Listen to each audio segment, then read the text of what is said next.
What is going on at USC? Mark Rogers TV, the voice of college football, breaking down the Trojans. We've got Matt Lowry on the line from Conquest Chronicles. Matt, how you doing this afternoon? Doing pretty good. Thanks, Mark. How are you doing? Doing just fine. Of course, if you like what we do, you smash the like button, subscribe, share the videos, and that helps build and promote the channel and keeps us going and delivering the best in college football discussion, debate, and analysis. Matt, you got a football team there with one of the big national brands, but maybe one of the rougher in seasons and off seasons that we've seen in decades, coming off 5-7, losing an offensive coordinator, losing a bunch of top flight recruits. It's been, I guess you could say, dysfunction over at USC for the past month. As everyone knows, as you mentioned, with the 5-7 season, USC clearing its coaching staff and building up and getting a new coaching staff, on top of keeping Clay Helton, USC's just been in a weird state, if I could say. It starts with losing Cliff Kingsbury, who was there for only a month, only to take off for the NFL.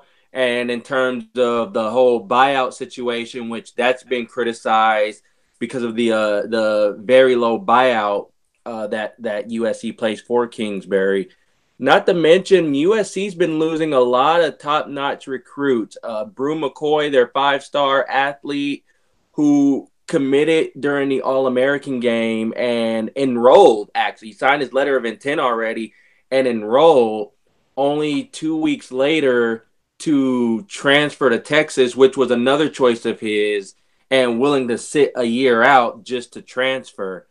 And then last night, they lost long time commit Puka Nacua, 4-star wide receiver out of Orem, Utah. He committed and flipped his commit to the Huskies, to the Washington Huskies last night. So a lot of people don't know what's going on with USC, and recently they just lost Coy Moore, who was a 4-star wide receiver in the 2020 recruiting class. So people are trying to figure out what's happening with USC. It's just been a lot of dysfunction and just a lot of uncertainty around that program. Well, it must be kind of like the stock market. So even when the vitals and the fundamentals and the true real indicators in the stock market are good, if one or two things go bad and everybody starts to bail, and then everybody plays off of the sky is falling theory. And so you got a 5-7 football team that did not obviously play anywhere close to standards. And then you got Clay Helton, who a lot of people don't have much confidence in overall in leading this kind of program. Right. And then you have the Cliff Kingsbury situation, which of course he's going to go take an NFL head coaching job. Anyone would.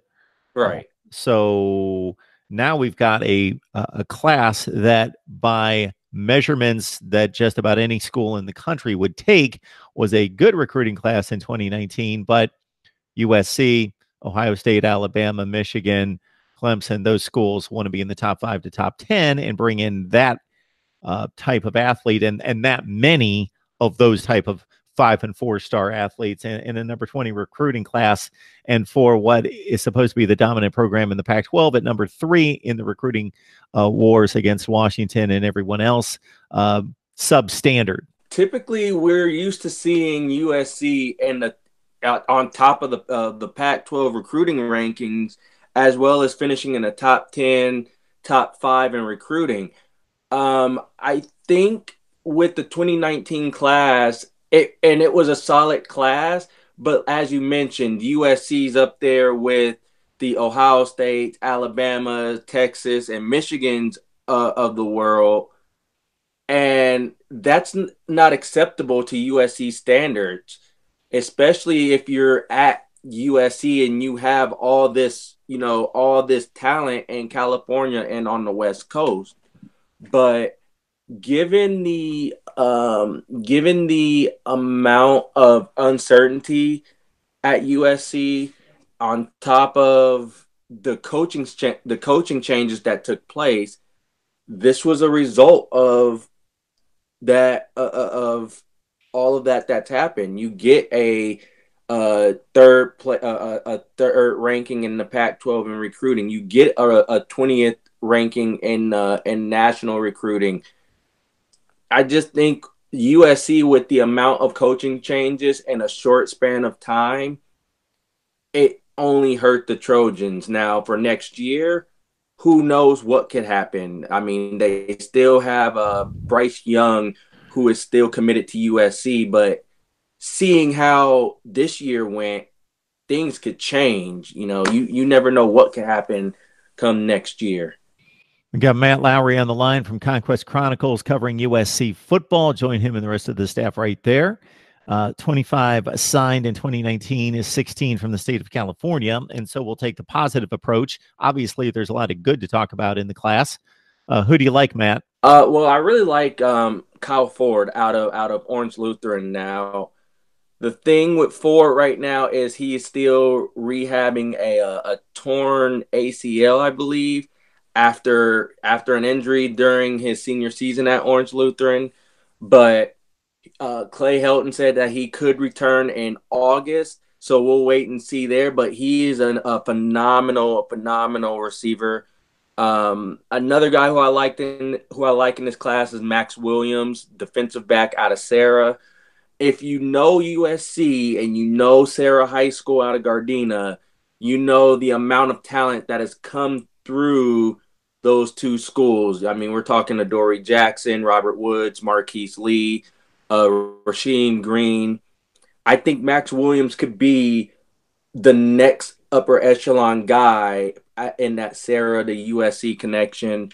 Not to mention Ethan Ray and Jed Wolf, the two 4-star tight ends that are coming into this class, who are very, very how can I put this? They're very good in terms of red zone production, something that USC struggled with last season.